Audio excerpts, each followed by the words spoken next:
আসসালামু আলাইকুম রহমতুল্লাহ। সবাই কেমন আছেন? আশা করি ভালো আছেন।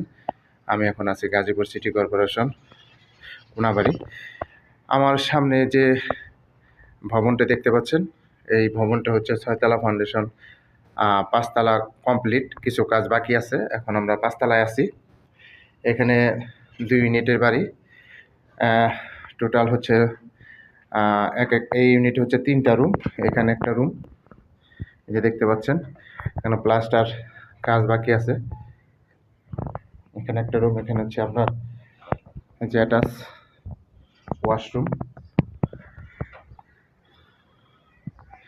গাজীপুর সিটি কর্পোরেশন কোনাবাড়ি অন্তর্ভুক্ত। এখানে হচ্ছে কিচেন, এখানে যার একটা রুম এবং সাথে বেলকনি। এখানে আরেকটা রুম।